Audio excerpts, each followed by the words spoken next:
देवराजेंद्र, तुम लोगों का कल्याण हो। अब कल्याण कैसे होगा? देर मत करो, तुम लोग ऋषि शिरोमणि दधीची के पास जाओ और उनसे उनका शरीर, जो उपासना, व्रत और तपस्या के कारण अत्यंत दृढ़ हो गया है, मांग लो। ये दधीची का कुंड, मिश्रिक कुंड, यहाँ पर है नैमिषारण्य में। नैमिषारण्य बहुत स्ट्रांग जगह है। तो दधीची के पास जब ये लोग गए तो उन्होंने कहा, मैं सारे तीर्थों को ध्यान करके आ जाता हूँ, जरा आप लोगों को दे दूंगा मैं अपनी हड्डियां, लेकिन मैं सारे तीर्थों का जरा दर्शन करके आऊं जरा। तो उन्होंने कहा, नहीं नहीं, आपको कहीं जाने की जरूरत नहीं, हम ही सारे तीर्थों को यहाँ मंगा लेते हैं। तो मिश्रिक कुंड बनाया गया, वहां पर सारे तीर्थ आ गए। तो ऐसा वो जगह है। तो यहाँ पर भगवान कह रहे हैं, तुमको अगर जीतना है ना इस वृतासुर से, तो उनकी हड्डियां वज्र के समान है, तो तुम उन दधीची के पास जाओ। इनकी हड्डियां वज्र के समान कैसे हो गई थी? तो शिव पुराण में एक कथा आती है। उन्होंने शिव भगवान की साधना करी थी दधीची ने। कोई एक राजर्षि शुवा नाम के थे, तो उनके साथ दधीची का विवाद हो गया, और उसमें वो विवाद में हारने लगे थे। और उस समय पर दधीची फिर गए, भगवान शिव की साधना की, तपस्या करी और शिव को प्रसन्न किया। और उनको 3 वर उन्होंने मांगे। एक पहला वर मांगा कि मेरी हड्डियां वज्र के जैसे हो जाएं।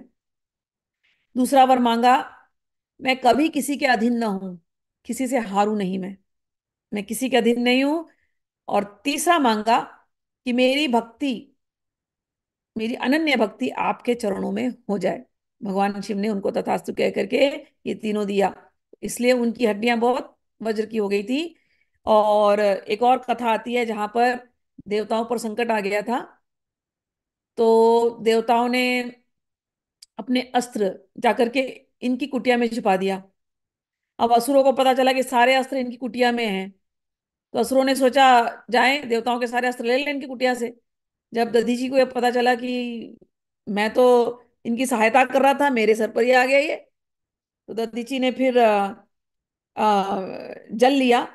और जल से पहले तो उन अस्त्रों का सिंचन किया, और फिर उन सारे अस्त्रों को जल रूप बना दिया, और जल रूप बना करके पी गए। तो सारे जो जल, सारे अस्त्रों को जल जैसा पी गया, तो हड्डी तो पहले ही वज्र जैसी थी शिव जी के आशीर्वाद से। ऊपर से सारे अस्त्र उसमें चले गए, अस्त्रों का सार। तो उसकी वजह से सारे जो इनकी हड्डियां थी ना, वो एक एक अस्त्र की जैसी थी। तो सारे अस्त्र उनके वीरों के लिए मृत्यु के समान है।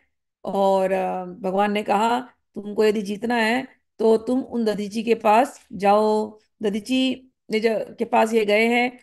हमने ये कथा पहले भी पढ़ी थी। और दधीची ने दे दिया अपने सारे साधुओं के अंदर ये स्वभाव होता है कि कोई याचना करने आया और कोई तकलीफ में है तो उसको दे दो। तो दधीची ने अपना हड्डियां इनको दी। उनकी पत्नी को जब पता चला, तो पत्नी गर्भवती थी, बहुत दुखी हुई, और जाकर के उन्होंने सतीत्व लेना चाहती थी लेकिन ले नहीं सकती थी। फिर वहां से वो सीतापुर गई। वहां पर एक पीपल के वृक्ष के नीचे उन्होंने अपने हाथ से पेट को काट करके अपने गर्भ को जन्म दिया। वो पिपलाद ऋषि हुए, क्योंकि पीपल के नीचे वो प्रकट हुए थे और पीपल के ही फल खा करके वो जीवित रहे, तो इसलिए वो पिपलाद ऋषि हुए। तो पिपरी बाबा नाम का उनका स्थान है। तो ये सारे स्थान आसपास ही हैं वहां पर, नैमिषारण्य के। तो यहाँ पर कह रहे, भगवान ने कहा, तुम उनके पास जाओ, उनका एक नाम अश्वशिरा भी है।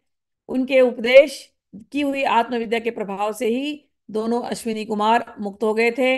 अथर्ववेदी दधीची ऋषि ने पहले ही पहल मेरे स्वरूपभूत अमेद्य अभेद्य नारायण कवच का त्वष्टा को उपदेश किया था। तो कहेंगे, जो तुमको नारायण कवच जो मिला था त्वष्टा को, उनका दिया हुआ है।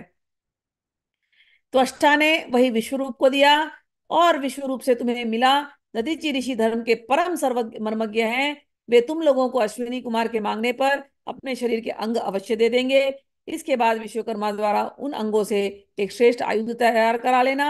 देवराज, मेरी शक्ति से युक्त होकर के तुम उसी शस्त्र के द्वारा वृतासुर के सर को काट लोगे।